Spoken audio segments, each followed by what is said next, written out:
Kan. Assalamualaikum warahmatullahi wabarakatuh. Halo teman-teman, ini adalah podcast pertama kita, ya, podcast di SMK Sunatullah.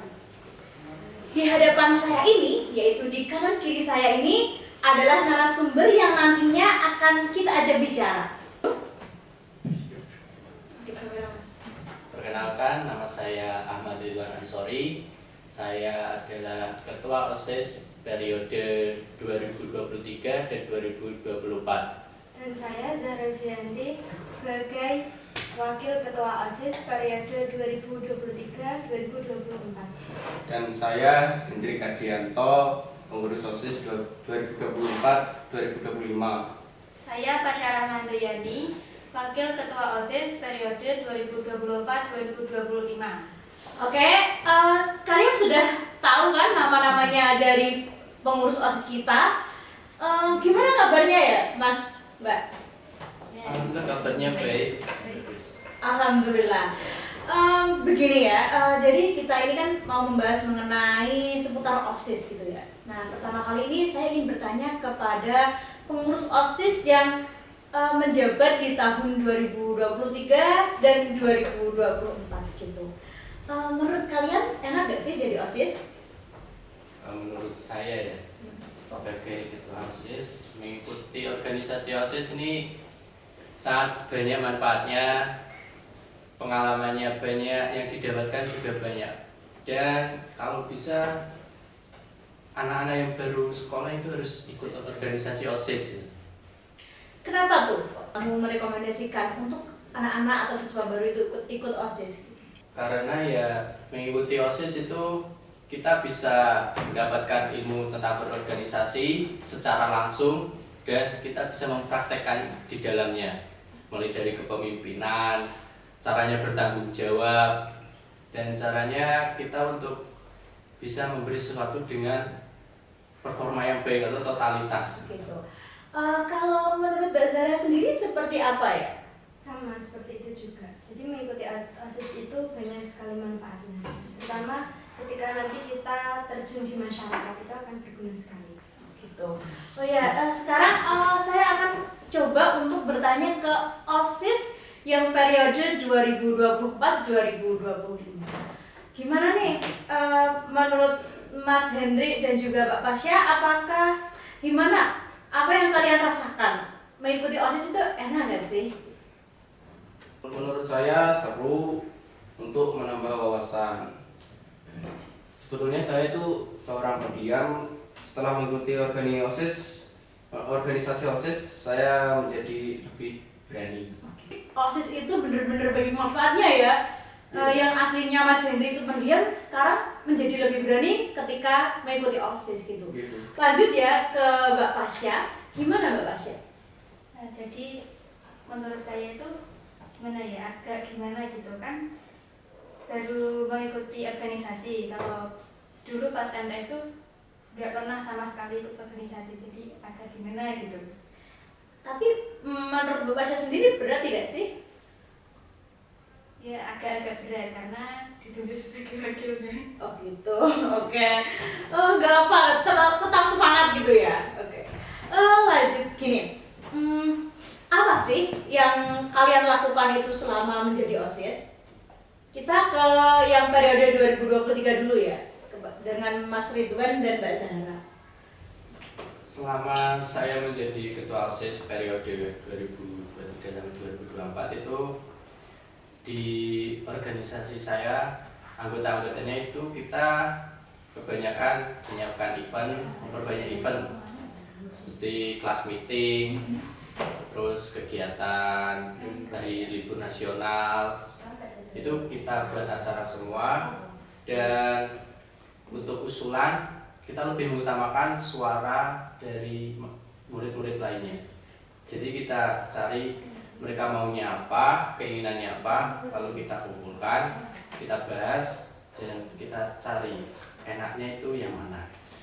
Sangat menarik ya, berarti ini memang kalian itu dilatih untuk berkolaborasi dengan baik gitu ya? Iya. Gimana tanggapannya ke Mbak Zara? Ya sama seperti itu juga.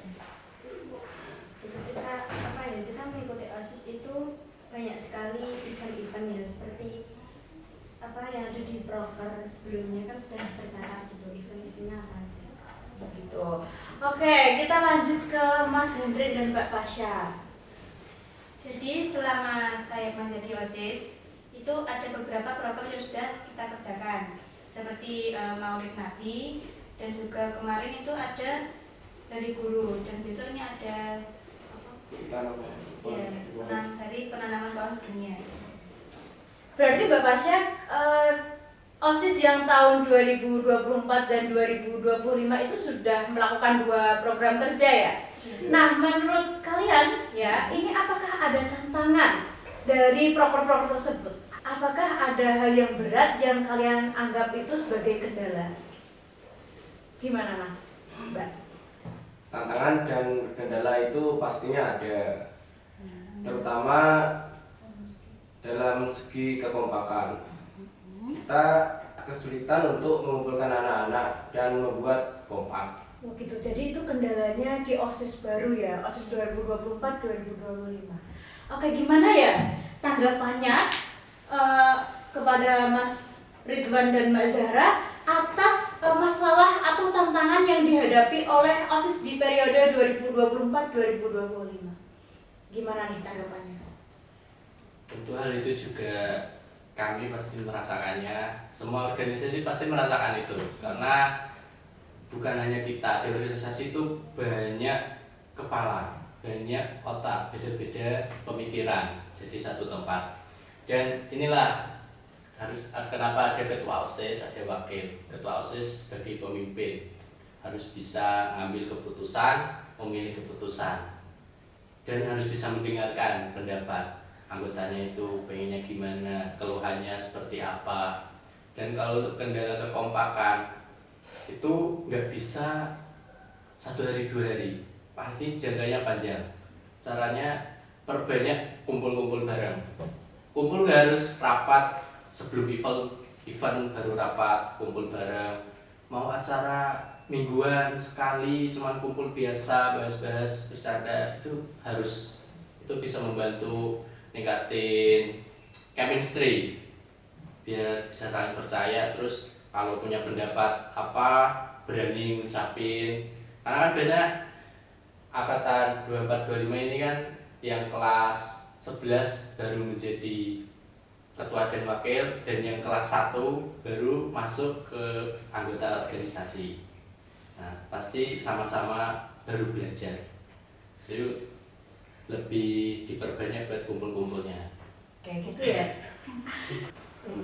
Sangat kompleks sekali ya penjelasan dari Mas Ridwan ini. Mungkin apa yang dijelaskan Mas Ridwan tadi dapat menjadi saran atau mungkin pedoman untuk OSIS yang di tahun ini gitu ya. Oke, nah ya untuk Mbak Zahra, apakah ada tanggapan dari hal ini? Iya. Kalau mau kompak itu harus saling merangkul gitu. Jadi kalau ada teman kita yang merasa sendiri atau gimana tuh harus saling merangkul, juga harus ada dorongan. Kayak gini, ayo kumpulan gitu. Harus ada dorongan. Kalau enggak ya enggak akan bisa kompak. Oh gitu. Jadi itu memang harus saling merangkul. Ya, harus saling kompak bersama menjaga komunikasi gitu ya. Oke, untuk terakhir kalinya, mungkin dari Mas Ridwan dan Mbak Zahra sendiri, apakah ada pesan yang ingin disampaikan kepada OSIS 2024 dan 2025? Apakah ada pesannya yang ingin disampaikan?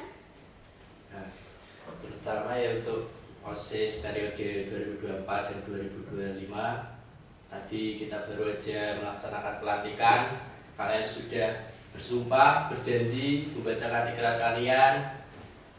Itu menjadi tanggung jawab dan amanat dilakukan dan dilaksanakan.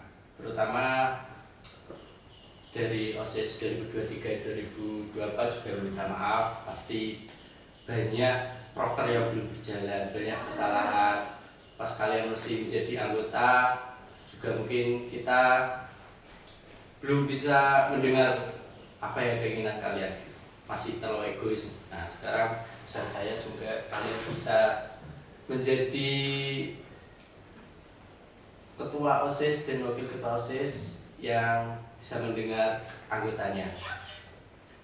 Karena untuk ketua OSIS nih, ada kata dari Bu Yamka itu memimpin adalah menderita. Jadi ketua itu harus menderita, menerima penderitaan dari anggotanya, siap untuk mendengarkan pendapat anggotanya, siap dijauhkan dari orang sekitar, siap untuk menerima hasil dari keputusan kamu. Gitu. Mungkin Mbak Zara ingin menanggapi juga, ingin memberikan kesan atau pesan buat OSIS yang di tahun 2024. Pesan saya buat ketua dan wakil OSIS, selalu semangat dan jangan pernah menyerah.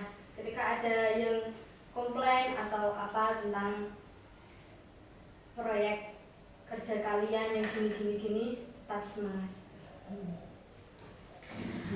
Gini, mungkin ada yang disampaikan juga dari OSIS baru kepada OSIS yang lama. Terima kasih kepada ketua OSIS dan wakil ketua OSIS periode lama telah membimbing kami saat kami menjadi anggota. Jadi saya juga mengucapkan terima kasih kepada OSIS periode yang lama yang telah membimbing kami selama 1 tahun terakhir. Terus kami juga sedikit merasakan apa yang kalian rasakan selama 1 tahun terakhir. Ya, jadi terima kasih. Dan maaf jika ada selama kalian menjadi anggota membuat kesalahan. Oke, terima kasih. Satu hal terakhir, pesan kesan apa yang ingin kalian sampaikan kepada teman-teman siswa yang lain di SMK Sunatun ini? Tetap semangat, belajar